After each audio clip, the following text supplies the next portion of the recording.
Pada tahun 2016 ada pengurus Dewan Pimpinan Cabang Kecamatan Kresek diantar dengan Ketua DPW Kabupaten Tangerang Habib Hasan, begitu pula dengan pengurusnya Habib Muhammad, datang ke rumah Al-Fakir.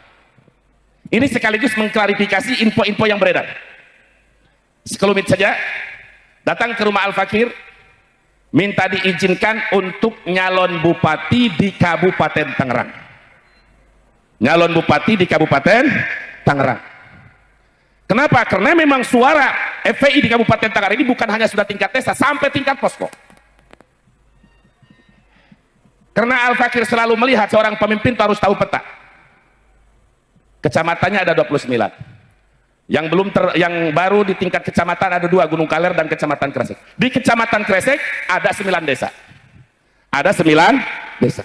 Ini orang yang mau nyalon bupati selama 1 tahun lebih menjadi ketua DPC, tidak bisa membuat satupun DPRA, tapi ingin nyalon bupati. Lanjut, jangan.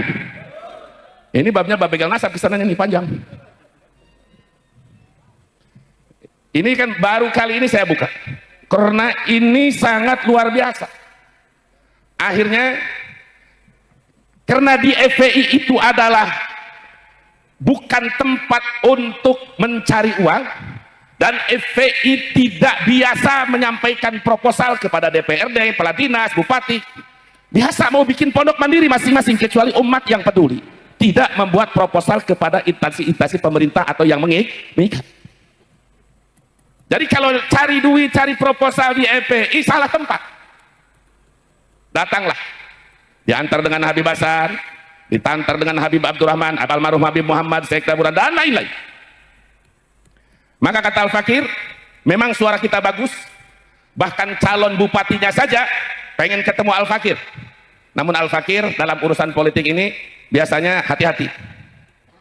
Akhirnya Al-Fakir mensyaratkan, insya Allah dari jalur independen didukung, tapi dengan catatan buktikan 1 bulan ini Anda mampu membuat DPRA 1 saja di tingkat desa kamu. Apalagi dalam jangka 2 bulan 9 desa di Kecamatan Kresek. Singkat cerita, sepakat dulu, pulang.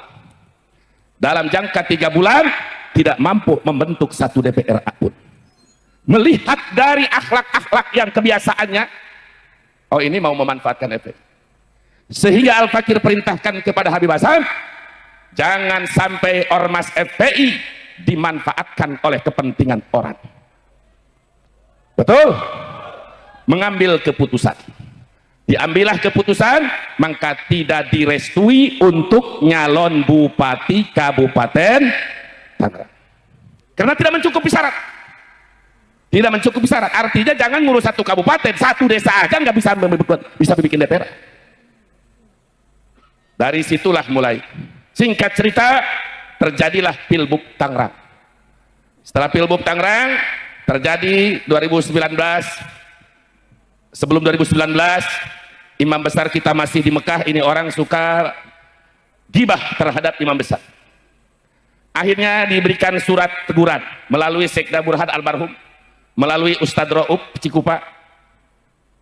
Karena pada saat itu apakah Sekda daerah Kiai Fahru sebagai ketua DPRD, ketua DPD Tanfidi ditegur melalui DPW.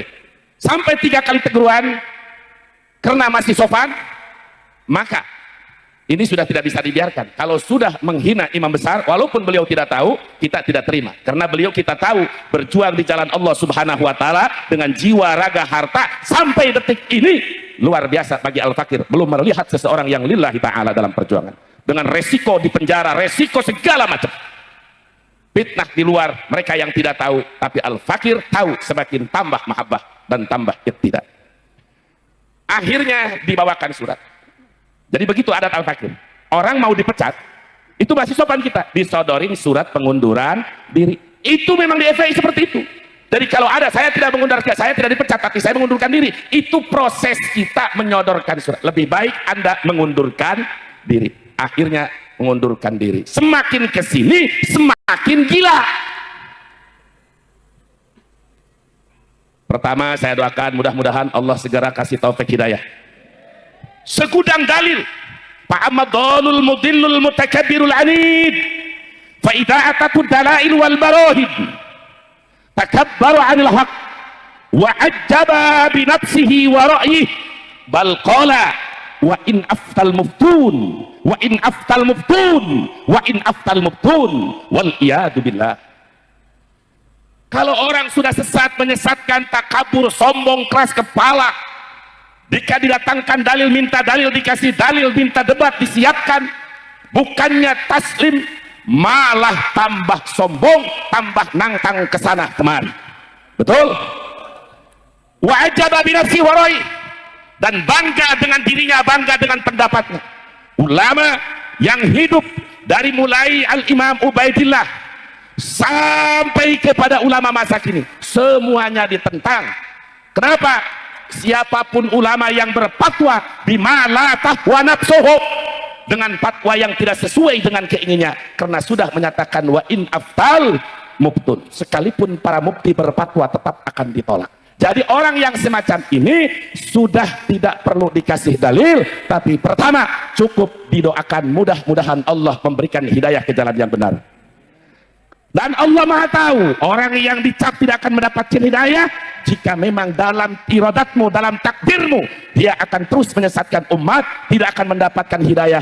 Jadikanlah ia ibrah untuk umat yang sekarang ini dan umat yang akan datang. Amin. Allahumma atil umrahu wa atil faqrahu wa'ridhu lil fitan ya hayyu ya qayyum waj'alhu ibratan lana wa liman ba'dana ya dzal jalali wal ikram ya jabbaru ya qahar ya jabbaru ya qahar ya syadidal batsi ya jabbar ya qahar ya qahar ya hadi ya qabiru ya mubin ya allamal ghuyub. Amin ya rabbal alamin. Jadi hanya hidayah dan ibrah. Dalil udah dibawain sama Habib Arif, ribuan dalil. Al-Fakir sudah nyusun kitab Ihyaul Mauta. Jadi bohong besar jika dikatakan gelap 550 tahun. Ini bakal jadi viral lagi. Ini bakal difitnah lagi.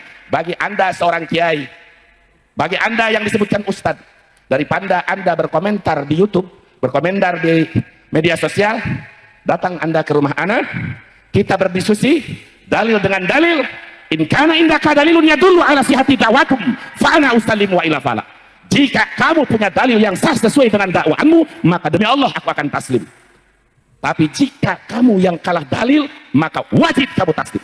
Dan saya siap tunggu, jangan membuat kisruh sampai umat terpecah belah. Jika mencari kebenaran, ayo, sudah tempat sudah disiapkan di Banten, datang apa kabur? Datang apa kabur? Di Rabito datang apa kabur? Sekarang udah nangtang UAS, nangtang Buya Yahya. Sebentar lagi di video nangtang saya. Mudah-mudahan segera ada videonya nangtang saya. Amin. Doakan mudah-mudahan segera videonya ada nantang kepada saya. Amin ya robbal alamin. Jadi saudara, dalilnya dari awal sampai akhir sudah saya lengkapkan di dalam kitab Ihyaul Mauta fi fadli ahli baitil Mustafa wal mawaddati fil qurba. Dari ulama-ulama kitab yang sejaman, yang tidak disyaratkan oleh para ulama, atau kitab yang mendekati yang juga tidak disyaratkan oleh ulama tetapi tetap dihadirkan, sampai kepada penutup Imam Yusuf An-Nabhani, Syekhul Rabbani Imam Yusuf An-Nabhani. Tapi tadi 1 juta dalil, 1000 hujah burhan bagi orang yang tetap bukan mencari kebenaran, pasti akan menolak. Mudah-mudahan diri kita, keluarga kita, umat kita dijauhkan dari sifat takabur. Amin. Apa itu takabur? Batrul haqqi wa ghamtun nas, menolak kebenaran dan menganggap remeh orang lain. Menolak kebenaran dan menganggap remeh orang lain. Mudah-mudahan kita menjadi hamba Allah yang tawadhu, yang rendah hati, sesuai dengan hadis Nabi, man tawadhu'a rafa'ahullah. Siapa orang yang bertawadhu, maka akan diangkat derajatnya oleh Allah Subhanahu wa taala. Itu saja yang bisa Al-Fakir sampaikan. Namun sekali lagi kepada seluruh DPD, DPW, DPC dan DPR, galakan pengajian minimal seminggu sekali di tingkat desa, lalu tingkat kecamatan, tingkat kabupaten. Mari bendung aliran-aliran sesat, termasuk pemikiran-pemikiran sekte Ihmadiyah ini. Setuju? Cara melawannya sadarkan umat, jaga akidah umat. Itu saja yang Al-Fakir sampaikan. Kurang dan lebihnya mohon maaf dan maklum. Hadani Allah wa iyyakum ajmain. Wassalamualaikum warahmatullahi wabarakatuh.